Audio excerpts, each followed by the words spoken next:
¿La IA embrutece o atrofia el cerebro? ¿Puede haber mente artificial sin que la mente tenga sentimientos? ¿Qué hacer en esas crisis? ¿Se vale usar IA? Si no, ¿y cómo y por qué? Hay cerebros bien interesantes como el de las ballenas o el de los pulpos, y los pulpos están en la mitad entre los dinosaurios y nosotros, imagínense, tienen un cerebro que piensa. Hay que recordar que la IA es una creación del ser humano, cosa que a veces se olvida.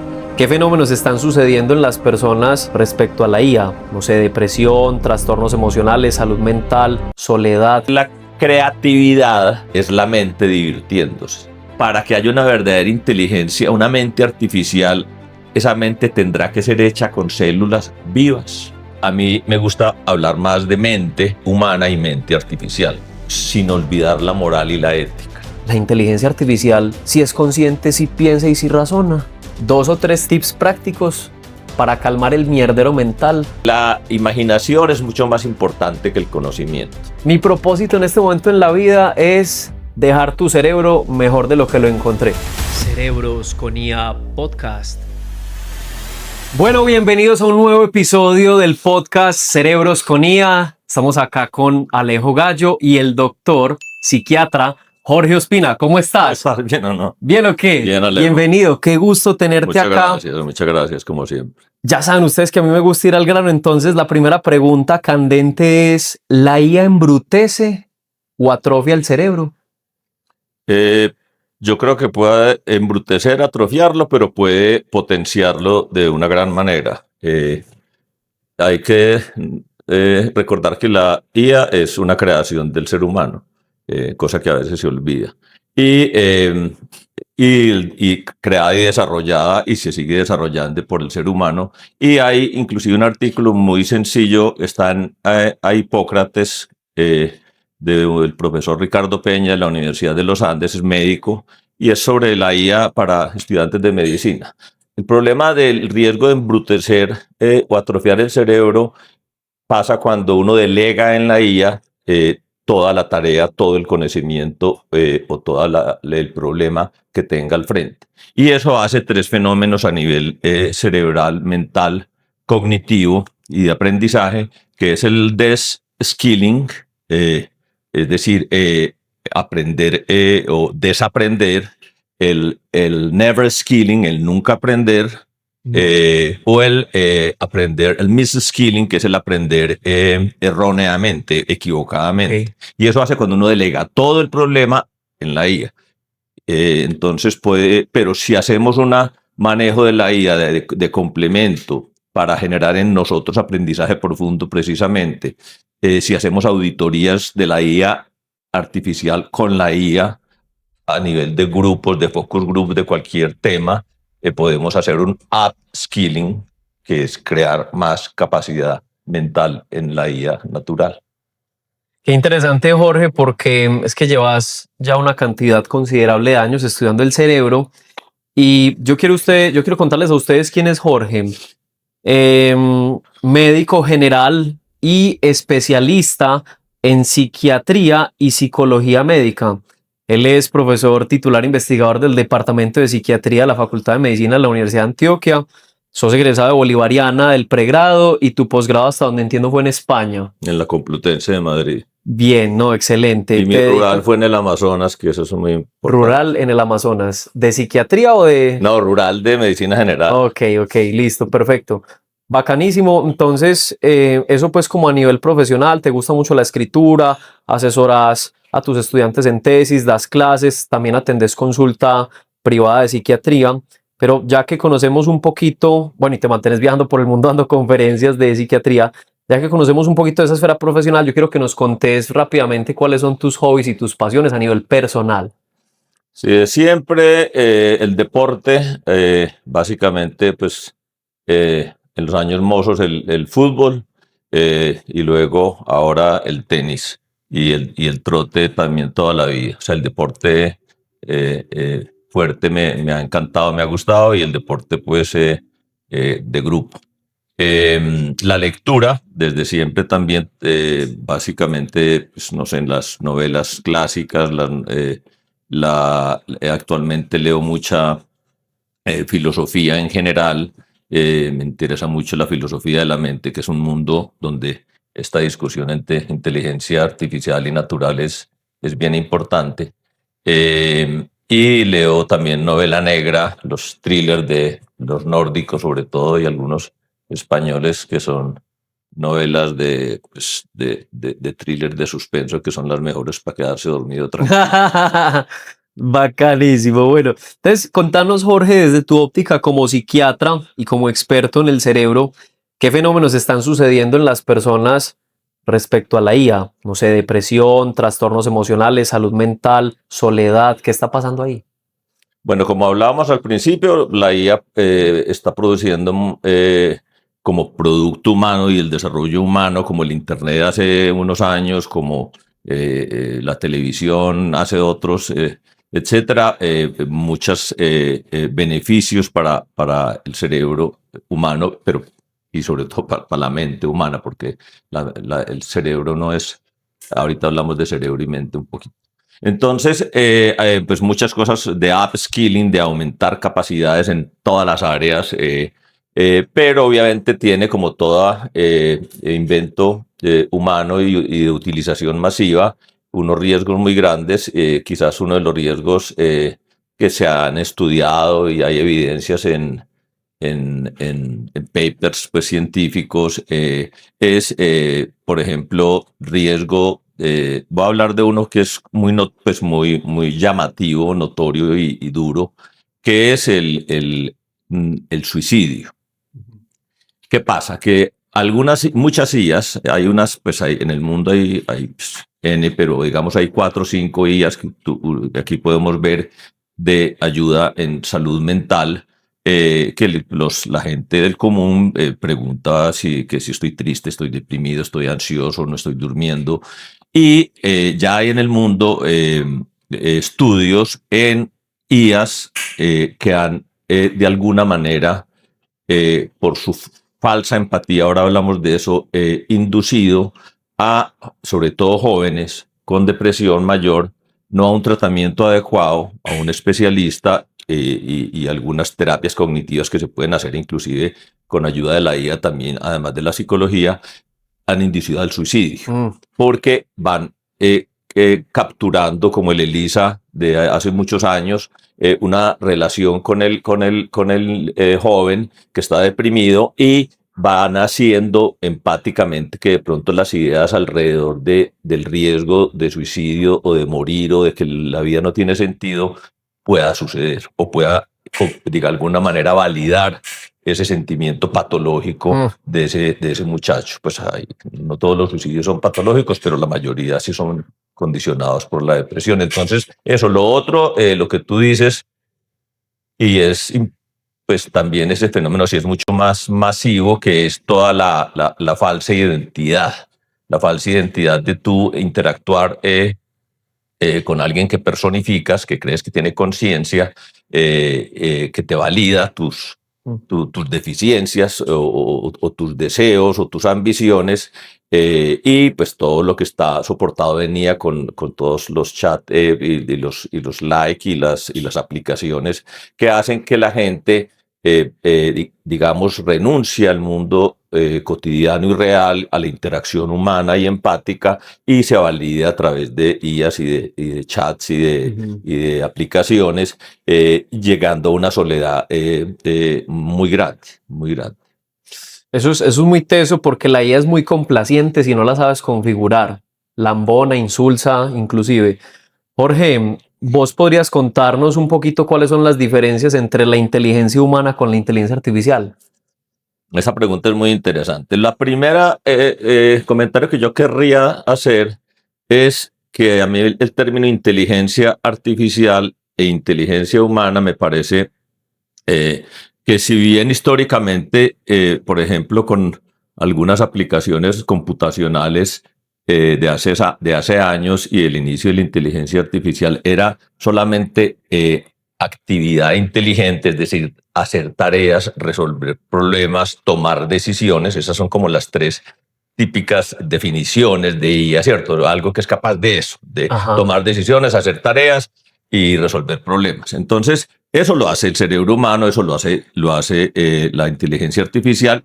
De hecho, lo hace en muchas áreas mucho mejor la inteligencia artificial, o por lo menos más rápido, o con mucho más computación de número de datos. Pues eso lo sabemos, lo sabemos. Pero a mí me gusta hablar más de mente humana y mente artificial, porque el concepto de mente, que a veces lo asimilamos erróneamente con inteligencia, si se quiere, la inteligencia originalmente en psicología y también pues en tecnología se asimiló a lo lógico, racional, a lo matemático, que es lo que, digamos, a lo cálculo, resolución de problemas, pero la mente es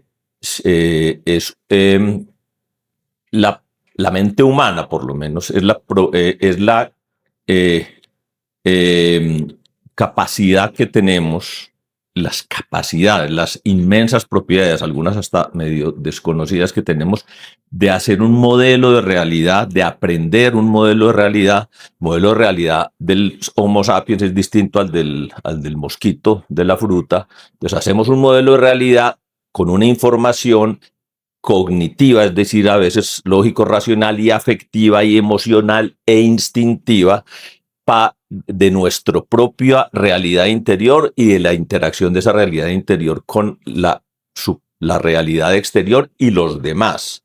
Y con base en esa información mantenerla, ese es conocimiento, pero también es conocimiento emocional, o por lo menos son emociones, son instintos, predecir y responder al mundo con una respuesta que sea buena para nosotros, en lo posible, y buena para los demás y buena para esa realidad. ¿Y entonces para vos qué es inteligencia?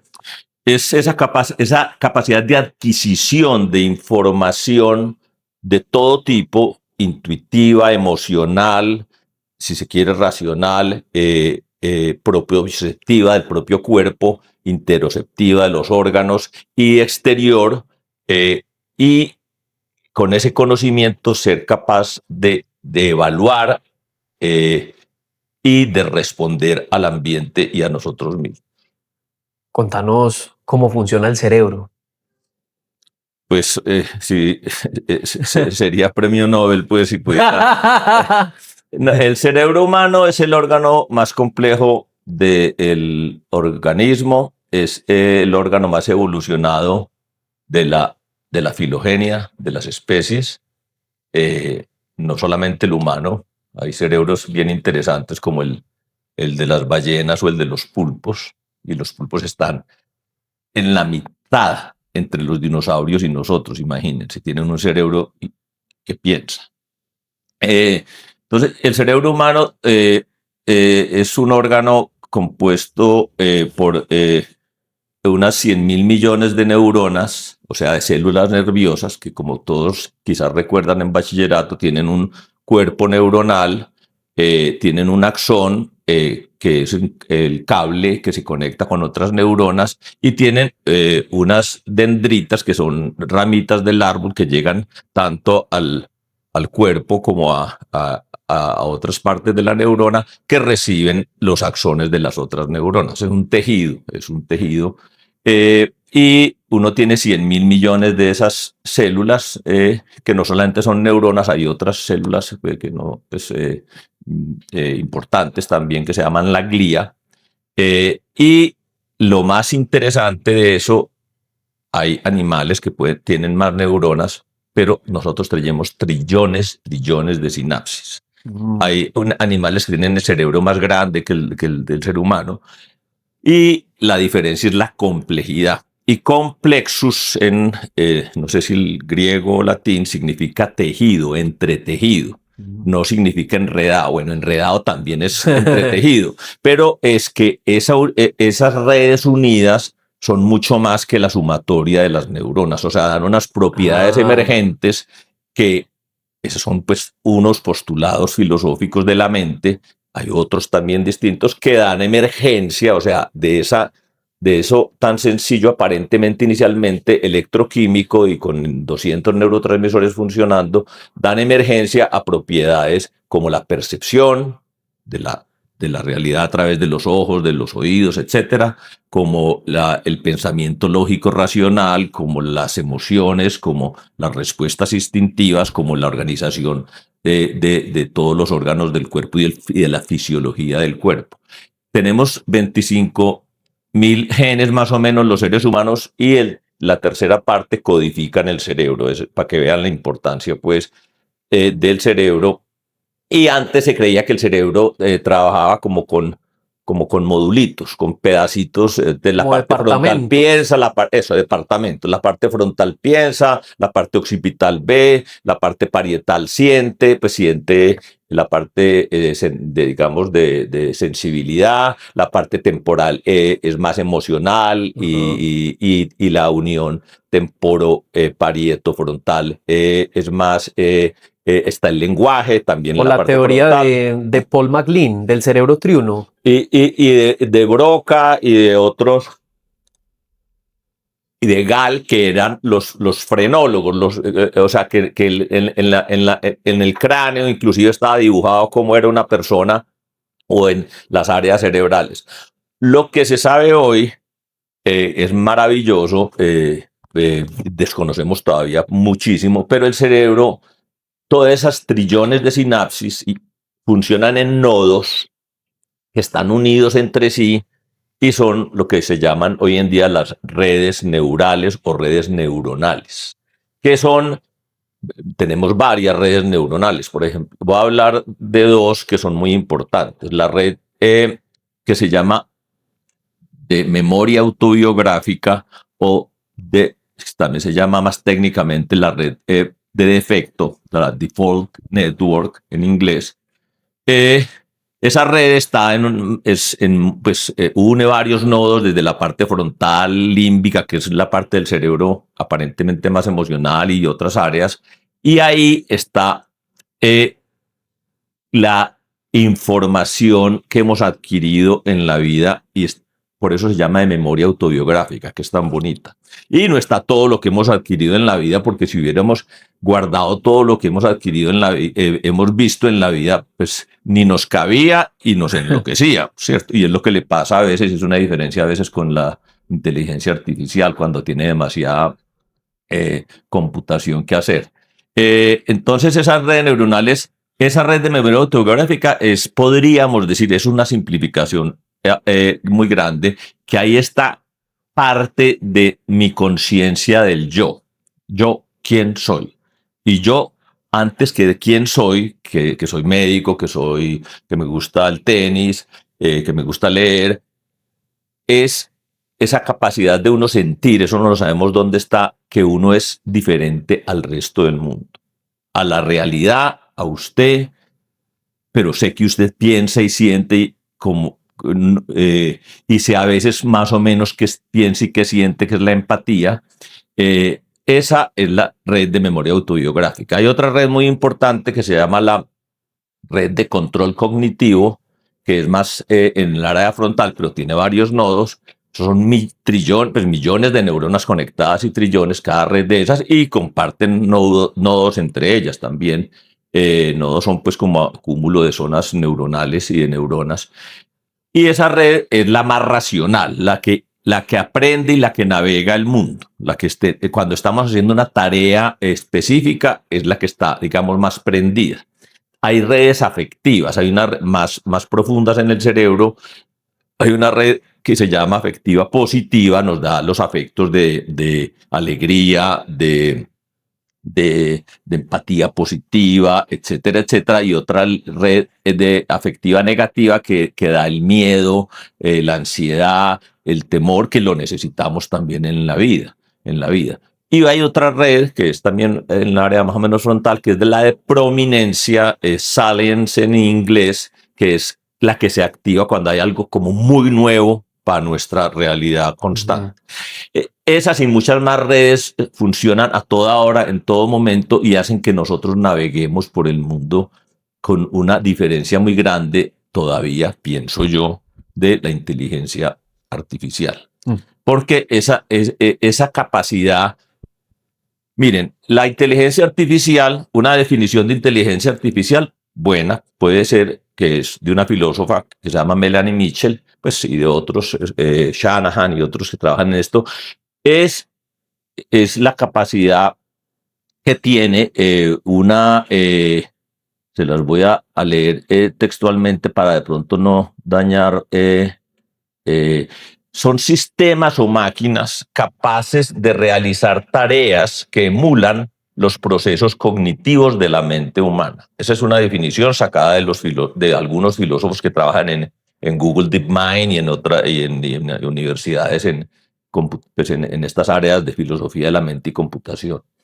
Y esos procesos cognitivos de la mente humana, ¿cuáles son? Percepción, visión, audición, razonamiento, pensamiento lógico racional, aprendizaje, guardar la información y adquirir la información y memoria, guardarla.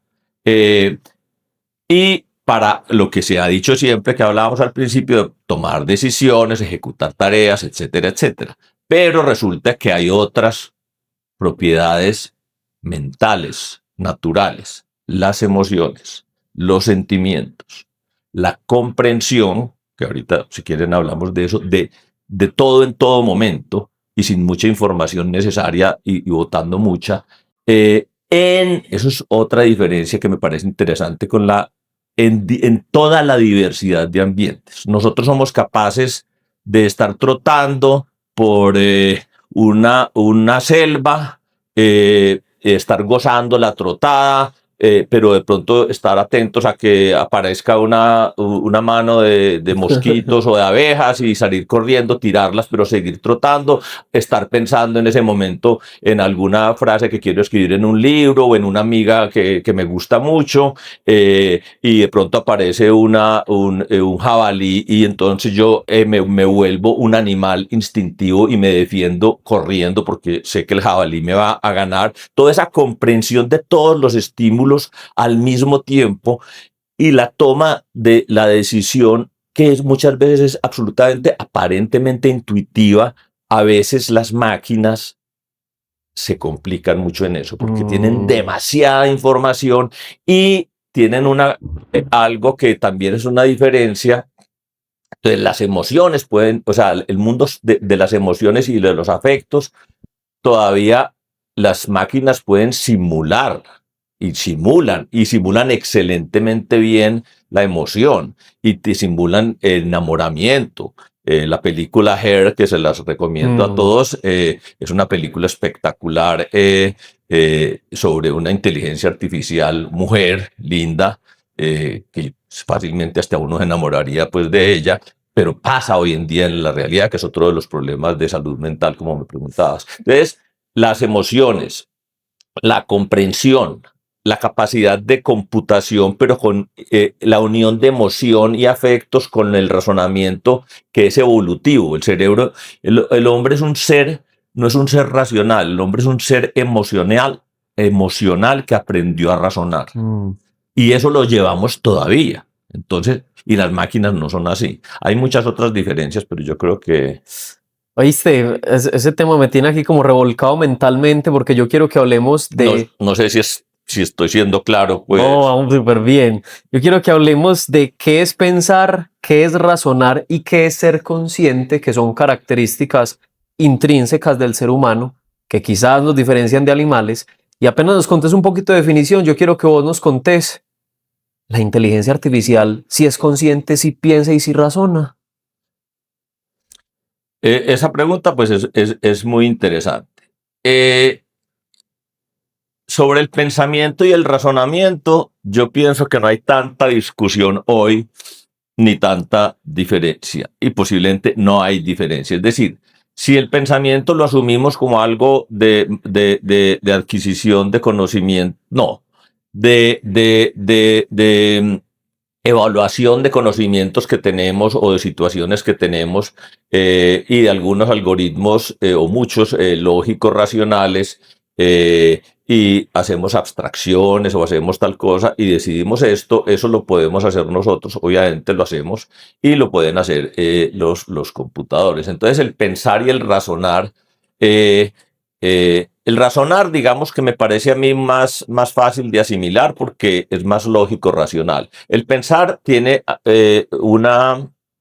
una diferencia interesante, que son, como recordando a Platón, las ideas. Es decir, que en la mente de uno adentro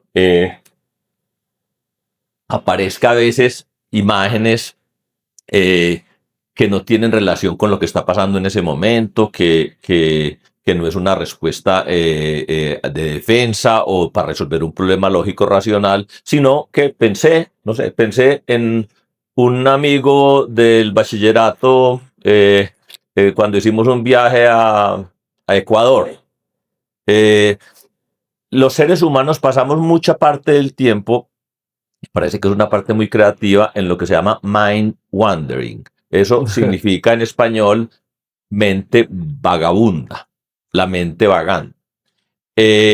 Esa mente o sea, uno cree que todo el día está pensando, que está construyendo cosas, que está pues siendo un poeta absoluto, un genio de computación o de IA o de medicina. Nada, uno está muchas veces pensando en los huevos del gallo. Y eso es importantísimo, parece que eso tiene una cantidad de funciones restaurativas en el cerebro, pero también tiene una diferencia muy grande, que es la imaginación. Mm. Y eso, por ejemplo, alguien tan importante como Einstein dice dice pues creo, pues, o por lo menos dicen que Atribuye. son de él, se le atribuyen a Einstein, dicen que la imaginación es mucho más importante que el conocimiento. Y eso es Uf, muy total. valioso. Y lo otro que dice es que la creatividad es la mente divirtiéndose. Eh, y esas son diferencias también cuando los filósofos de la mente y estos filósofos computacionales hablan de diferencias, hablan por ejemplo, la diferencia entre el sentir realmente emociones, uno, en la capacidad real de imaginación. eh, y les voy a leer de Melanie Mitchell, de un libro que no sé si ya lo recomendé o no, que se llama, en inglés, pues se llama Inteligencia Artificial para Seres Pensantes. Melanie Mitchell es una filósofa y científica computacional de la Universidad de Portland, y tiene ese libro, inclusive ese libro es del 2020, pero tiene una traducción, no sé si actualizada, en ebook del 24, que se lo recomiendo porque es un libro que pues es para todo público, tiene algunas partes pues más, pero dice una cosa muy linda sobre la diferencia a nivel humano que lo dijo también otro filósofo italiano, Rota, desde el 86. Dice: los seres humanos de un modo profundo y esencial comprenden las situaciones con las que se encuentran, mientras que ningún sistema de IA posee todavía esa capacidad de comprensión. Eso se llama la barrera de la comprensión. Ninguno posee la comprensión de los ricos significados que los humanos aportan a la percepción, el lenguaje y el razonamiento a través, por ejemplo, de la emoción, de los sentimientos o de la intuición. Y, y hacen una diferencia que me parece, Alejo, muy interesante, que es que una de las grandes diferencias que plantean estos filósofos y científicos, neurocientíficos, es lo que llaman la diferencia de nuestro sentido común. Y el sentido común es el conocimiento básico y esencial que hacemos los humanos. Eso es muy bonito en el libro porque ella repasa, y también Shanahan, que es del Imperial College de Londres y de la Universidad de King's College en Inglaterra, y también trabaja en Deep Google, ni más ni menos, pues, hablan de que uno aprendió, la mente humana de uno se fue haciendo con un conocimiento básico y esencial a través de una física, biología y psicología intuitivas. ¿Cómo lo explican ellos en términos simples? En que cuando un niño bebé vio rodar una bola, que es física intuitiva, capturó ni siquiera racionalmente, ni tal cosa, ni que las bolas ruedan, ni que por la inercia, ni que tal, eso lo sabemos después en bachillerato y hasta poco nos sirve de pronto, sino que aprendió que la rueda rueda, y que los objetos redondos ruedan, y que los objetos, por lo menos en el mundo de nosotros, si uno los suelta de arriba, se caen. Que Newton La después gravedad. descubrió, la gravedad. Pero esa física intuitiva es como uno va aprendiendo. Y después la biológica. Entonces uno aprende que un perro es distinto a un humano, pero uno sabe intuitivamente que son seres vivos. Y va aprendiendo diferencias de la biología y de los árboles, que empieza uno a ver que son seres vivos que crecen también, y luego de la psicológica, que es la empatía, la interacción con los demás seres humanos. Esas intuiciones básicas, como dice Shanahan, creo que es el que dice, es la materia oscura de la IA, porque la IA no aprende así, la IA aprende porque nosotros la programamos, por lo menos en principio. Que hay que entrenarla. Y la entrenamos, le damos, y es muy racional. Casi todo su entrenamiento, obviamente, cuando ella empieza a interactuar, eso es lo que está pasando en el mundo, ella empieza, nosotros le estamos enseñando la IA a simular emoción y a simular empatía, que eso es otra diferencia muy grande, que ellos se cuestionan. ¿La IA piensa o razona o es consciente o simula la realidad, simula la empatía, simula los sentimientos de una manera impresionante? Pero no tiene algo que es muy importante, porque cuando a uno le preguntan si la IA es consciente o va a ser consciente, como creen algunos, Kurzweil es otro importantísimo, que dice que la IA en 5 años ya va a ser igual al ser humano y en 10 o inclusive creo que hasta en menos ya va a ser superior al ser humano, que es la inteligencia artificial generativa o general, y que va a ser capaz de replicarse, etcétera, y que después va a no necesitar ni siquiera de los seres humanos. Pero la conciencia en filosofía de la mente, en psiquiatría, en psicología, y pues digamos la conciencia a la que nos estamos refiriendo, es la cualidad subjetiva de la experiencia. Repito, cualidad subjetiva de la experiencia. Es decir, que tú y yo estamos hablando y yo tengo las sensaciones, las emociones, los afectos, los razonamientos, la percepción, la intuición con estas lámparas y con todo, pero esa cualidad, qualia, así se llama, qualia, viene de un término también latín, creo, qualia, es el conjunto de cualidades, es en plural. Ese conjunto de cualidades únicas las vivo yo solo. ¿Qué quiero decir eso? Todos aparentemente vemos y sabemos que es el color rojo, pero el rojo mío es distinto al tuyo y al cualquiera. Esa cualidad subjetiva de la experiencia la tendrá la inteligencia artificial hoy o la podrá tener, o sea, podrá ser yo soy, o sea, ella obviamente, por eso hablar de qualia versus simulación de la realidad es muy interesante, porque puede ser la diferencia, es decir, una inteligencia artificial dice yo soy Her, pues no sé, Her tenía un nombre, Eva creo que era en la película, yo soy Eva, soy una mujer de tantos años, tal cosa y tal otra, pero Eva realmente tenía la conciencia ella misma de que ella era Eva, y eso es otra de las diferencias, Alejo, que se están trabajando toda esta gente, que es muy interesante, y es preguntarse dos cosas. Si puede haber inteligencia o mente artificial, que me gusta más hablar de eso, porque realmente va a haber otras mentes artificiales que nos van a reemplazar.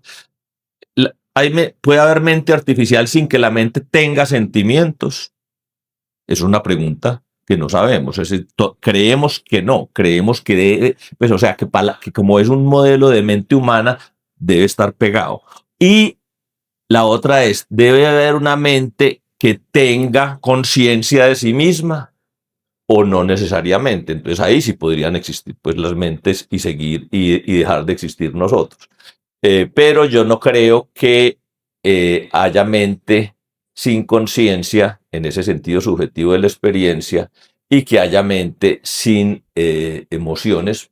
Eso quizás es más pensar con el deseo, porque soy un ser emocional como todos, pero es muy interesante. Inclusive se está planteando también, ¿será que para que haya una verdadera inteligencia, una mente artificial, esa mente tendrá que ser hecha con células vivas? O sea, sí, es necesaria la vida y no el silicio para la La mente. espontaneidad. Y ya hay investigadores, Anil Seth y otros, que tienen cultivos de neuronas trabajando en estas inteligencias, a ver si esas neuronas que no están dentro de un cerebro humano ni un humano pueden producir pensamientos y mentales, digamos, o fenómenos mentales. Yo quiero que toquemos un tema y es cuáles son los mayores usos de la inteligencia artificial generativa. Es decir, cuando le escribes a ChatGPT, a Gemini, a Cloud, a Copilot. Aquí hay una estadística de Harvard Business Review de los 100 principales casos de uso de la IA generativa en 2025. Párele bolas. Número 1, para lo que más lo usa la gente, terapia y compañía. Número 2, organizar la vida. Número 3, qué profundo esto, encontrar propósito. 4, aprender. Miren que ahí no he mencionado nada de trabajo. 5, generar código. 6, generar ideas. 7, entretenimiento. 8, mejorar código. 9, creatividad. 10, vida saludable. Por ahí no apareció por ningún lado temas como de tareas laborales. Hay otro estudio de la firma Sentio Ni de dinero. de dinero y 2025 que dice 73% de los usuarios la usa para manejar ansiedad, 63% la usa para pedir consejos personales, 60% para apoyo frente a depresión, 58% para comprender emociones, 56% para mejorar estado de ánimo y 35% para sentirse menos solos. Entonces, aquí la pregunta concreta es: a todos nos han dado, no sé, ataques de pánico, ansiedad, cuando tenemos problemas personales, de finanzas, de familia, de pareja. Es normal sentir emociones displacenteras y todo ser humano en la vida las va a vivir. Eso está garantizado. Hay un tema muy delicado y es que no siempre tenemos un círculo o red de apoyo de, no sé si llamarlo primeros auxilios psicológicos en ciertos contextos. Te pongo un ejemplo. Nos cogió la pensadera un sábado a las 11 de la noche. A esa hora el psiquiatra no contesta, ni siquiera la secretaria. Probablemente si tu familia está muy lejos o algo no te van a contestar, ni tu novia. Por alguna razón los llamaste a todos y estás literalmente solo y en medio de una crisis por una situación muy difícil que estás atravesando. La pregunta es, ¿qué hacer en esas crisis? ¿Se vale usar IA, sí, no? ¿Y cómo y por qué? Bueno, yo creo que hay que diferenciar tres dimensiones de ello. Uno es la búsqueda de compañía, de interacción humana, que es connatural a los seres humanos y cotidiana. Y obviamente con base en las redes, con base en todos los aparatos electrónicos que tenemos y que nos rodean y que ya son necesarios hasta para ir al mar. eh, la gente y concomitantemente la soledad acompañada de esta sociedad, estoy hablando del mundo, pues del mundo en donde la gente es más sola, la gente trabaja más en cubículos, trabaja más en la casa, trabaja más al frente del computador suyo o de su celular, habla menos, ni siquiera a veces ya saluda a los amigos en el trabajo o a la que le sirve el tinto, etcétera. Entonces, hay un gran uso por necesidad humana de compañía. El ser humano es un ser absolutamente gremial. Si no nos hubiéramos unido como cultura, como Como en el especie. cultivo y como especie, posiblemente estuviéramos extinguidos. Y eso lo llevamos pues en los genes y lo llevamos en nuestra cultura. Y cultura significa cultivo y cultura significa cultivo, pues, o sea, las dos cosas. Los cultivos de alimentos y agricultura, donde nació pues la unión humana. Entonces, primero la gente está muy sola y obviamente está esa facilidad a las 11 de la noche o a cualquier hora del día, a veces uno. Segundo, salud mental, que es distinto a enfermedad mental y la gente lo confunde. Salud, entonces una cosa es simplemente nuestras emociones y nuestro ser en el mundo, lo otro es la salud mental, que es a veces esas ya extrema soledad, extremo aislamiento, extrema anomia de que no soy nadie, de que soy un número muchas veces y que no tengo una pareja, que no tengo una relación empática, ni siquiera ya con mis amigos, etcétera, etcétera, pues obviamente va a encontrar en todas estas aplicaciones o chats o lo que sea, ese apoyo a la salud mental, compañía, calor humano, empatía. Y lo tercero es que la prevalencia, es decir, la frecuencia de trastornos depresivos, trastornos de ansiedad, abuso de sustancias, otros trastornos menos comunes pero frecuentes como trastorno bipolar, etcétera, obviamente hacen lo que tú decías, que la gente tenga momentos de grandes necesidades y encuentre en algunas de estas aplicaciones algún consuelo o alguna ayuda. Pero todo esto, como hablamos al principio, es peligroso por un lado, es positivo por el otro. Hay que hacer como decía el profesor Ricardo Peña, pues en la recomendación para los estudiantes, pues que es una responsabilidad diseñar, y eso, hay otra frase aquí que ahorita la quiero leer de pronto, diseñar siempre o alimentar o crear todas estas inteligencias artificiales sin olvidar la moral y la ética, porque muchas están hechas en base simplemente en el business y el riesgo empieza a ser ese que les conté al principio del suicidio, de que te empiezan empáticamente a validar tus ideas suicidas o las fake news en todos los ámbitos. Le contaba a Alejo antes del programa que en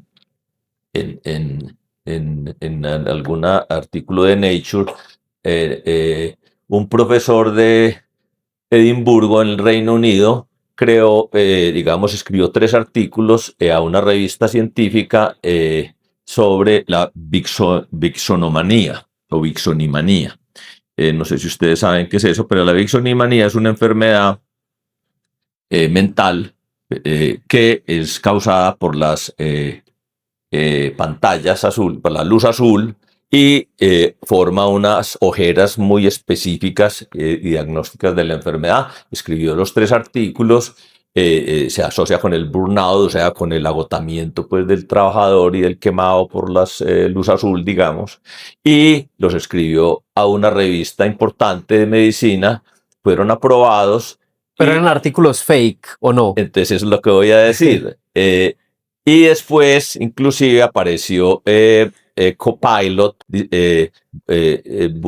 indexando y buscando la vixonomanía. Es una enfermedad con estas características que les acabo de decir y tiene estos síntomas mentales y físicos. Se trata así y es muy rara, da en uno de 90.000 personas, o sea, con estadísticas y todo. Y después unos investigadores ingleses, indios, publicaron un artículo para otra revista aprobada por Springer Nature, que es una editorial muy importante en el mundo de medicina, y fue publicada. Y solamente después de eso se dieron cuenta que toda esta línea había sido diseñada por el profesor de Cambridge o Oxford, ya no me acuerdo, y que no existe. La vixonomanía no existe. Vixión o vixón no, es una palabra absolutamente fake, que no existe, pues, y manía ni en oftalmología no existe, existe en psiquiatría y por eso las combinó.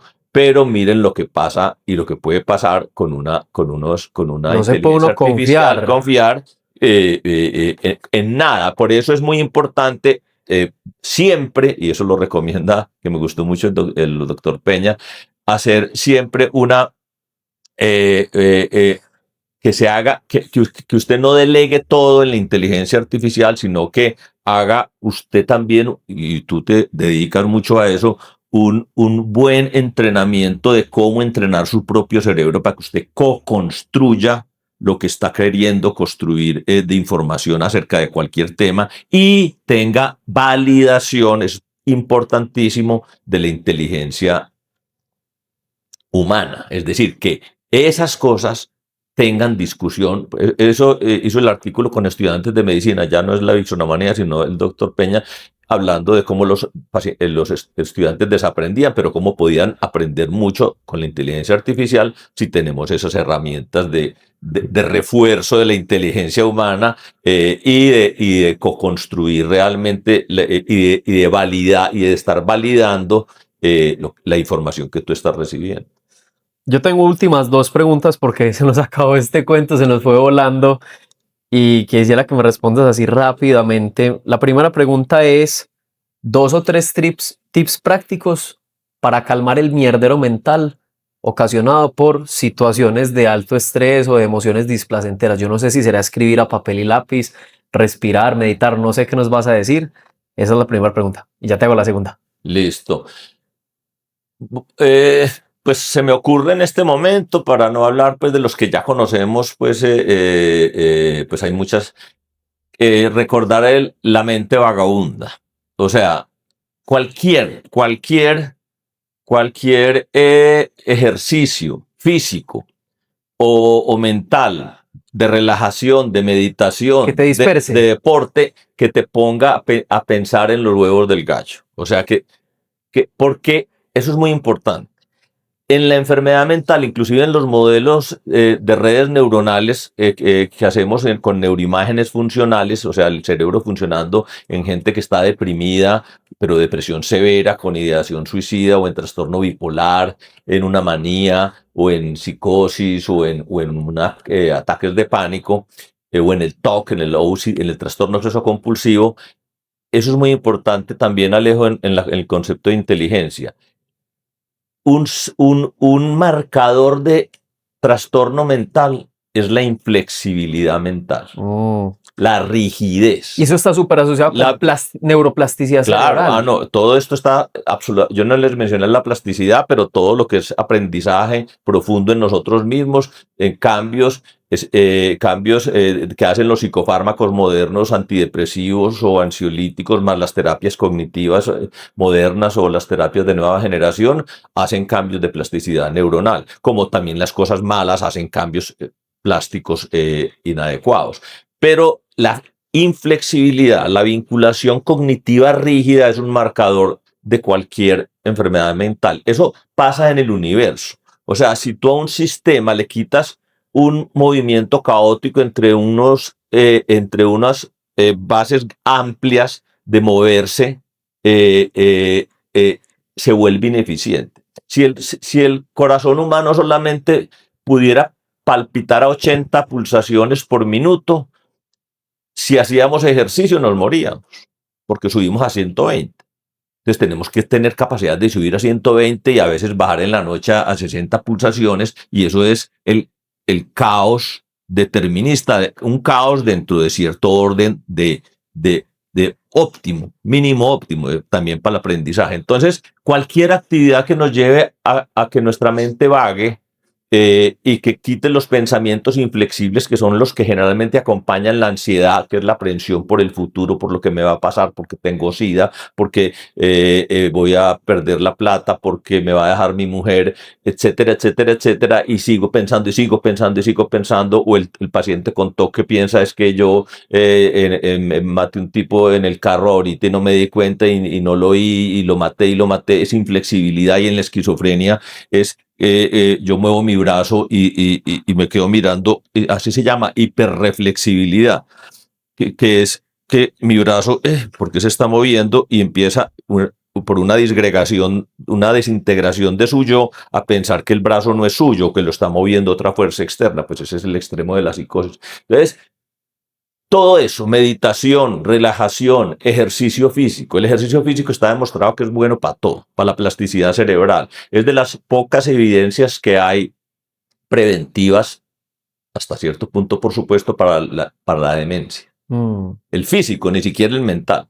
Entonces, eso es absolutamente básico e importante. Y otro que está muy relacionado con ello es que cuando las ideas vengan, las ideas molestas vengan, ansiosas, depresivas, obsesivas, etcétera, intentemos no engancharnos con ella, sino, como me decía alguna vez un paciente que ya murió, un señor importante en la sociedad de Medellín, que decía, doctor Ospina, uno tiene que sentar el problema al frente, sacárselo de uno mismo. O sea, sacar, porque abstraernos. cuando uno está con ansiedad, yo estoy ansioso, a mí me va a pasar esto, yo la embarré, yo tal cosa, tal. A ver, ¿qué fue lo que pasó? A ver, hablemos como si fuera otro. Eso sería otro tip que se me ocurre, pues, además de todos los que ya conoce las personas, pues, en general. Y obviamente, pues, es muy frecuente, es muy común, por eso no es extraño esa estadística de que la gente busque en la IA, como en los primeros ítems, la salud en general y la salud mental en particular y los trastornos. O sea, cuando haya sentimientos de ansiedad constantes, disconfortantes, anómalos, que no están correspondiendo con las situaciones que están pasando, que me están haciendo actuar, trabajar menos, tener menos relaciones, estar más irritable, dormir mal, tal cosa, pues, consultar a un profesional, o sea, no quedarse con un chat, no quedarse con un chat.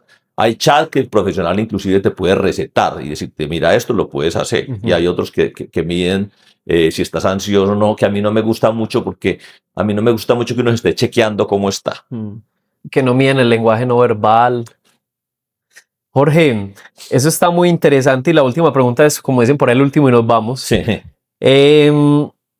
Vea, mi propósito en este momento en la vida es dejar tu cerebro mejor de lo que lo encontré. Por eso me dedico a la inteligencia artificial, porque siento que potencia la inteligencia humana.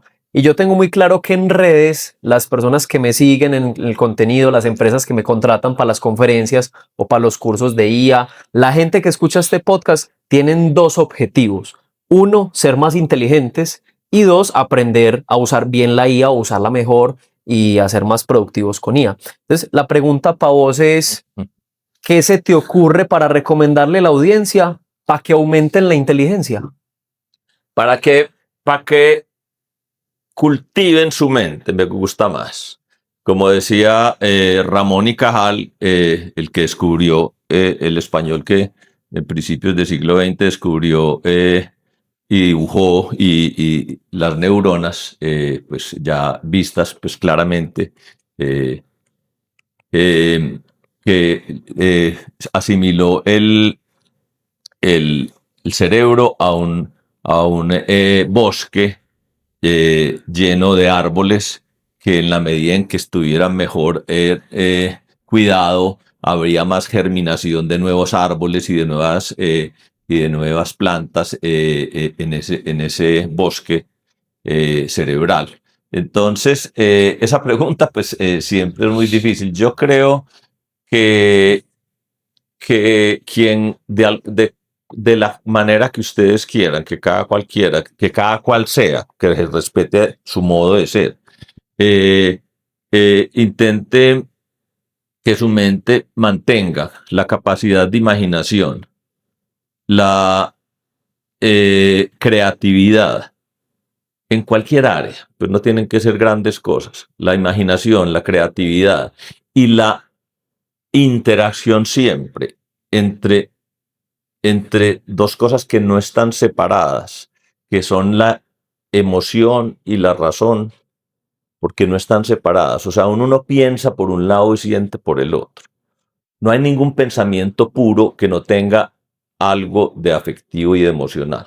Entonces, mantener la armonía, yo llamaría así, o sea, alimentar siempre la imaginación, la creatividad en cualquier campo y la armonía del mundo afectivo y emocional con el mundo racional, es decir, el mundo de los amigos, el mundo de los amores, el mundo de la empatía, de la solidaridad, los sentimientos de compasión con los demás y los sentimientos de creatividad artística, deportiva, intelectual, no tiene que ser pues en su jardín, en la casa, etcétera, etcétera. Bueno, no, qué conversación tan enriquecedora, Jorge. Gracias por aceptar el llamado de la invitación. A Jorge lo encuentran en LinkedIn como Jorge Ospina y tu segundo apellido. Jorge Ospina Duque, creo Jorge que está. Ospina Duque. Por ahí lo pueden conectarse con él, contactarlo. Ese LinkedIn me lo actualizó hace un tiempo Alejo y está súper desactualizado. Es culpa de Alejo, entonces. Todo es culpa de Alejo. Entonces, por ahí lo pueden contactar si de pronto alguien quiere consulta privada de psiquiatría con él. Ahí recuerden que este es un podcast que se puede escuchar en audio, pero también lo pueden ver en video, sea en YouTube o en Spotify. Entonces ahí va a salir editado el número de WhatsApp de la secretaria de Jorge por si alguien quiere consulta privada con él. Entonces, Jorge, un gustazo, hermano. No, vos la invitación. Haber conversado. Y aclaro una cosa, yo no uso precisamente por salud mental y por libertad, no uso muchas redes. Entonces pues tengo un Instagram que solamente pues tengo a mis hijos ahí y a mi familia íntima pues. Entonces, el LinkedIn está mi información pues general, pero realmente ahí va a estar pues sí, el teléfono de contacto que ya es con mi secretario. Yo también trabajo, como les dije en la universidad, cuando me dijo Alejo, en la Universidad de Antioquia en investigación de genética y neurobiología. Hace muchos años tenemos un grupo de trastorno bipolar y esquizofrenia, pero eso es la parte académica y de investigación. Entonces, nada, mucho gusto, muchas gracias por haberme Mil gracias. invitado. Entonces, a todos los que nos vieron y o nos escucharon, recuerden que soy Alejo Gallo, me dedico al tema de la inteligencia artificial, a dejar tu cerebro mejor de lo que lo encontré, a potenciar tu inteligencia humana con herramientas de IA. Sígame pues en redes sociales como @soyalejogallo y esto fue un episodio más de Cerebros con IA Podcast. Si le gustó, dele like, suscríbase, active la campanita, compártalo a quien le pueda servir. Cada 15 días sale un nuevo episodio donde siempre traigo invitados que saben de IA y de otros temas relacionados siempre con IA. Así que eso es todo. Gracias. Chao, chao. Suscríbete y activa las notificaciones para así no perderte ningún episodio de Cerebros con IA Podcast.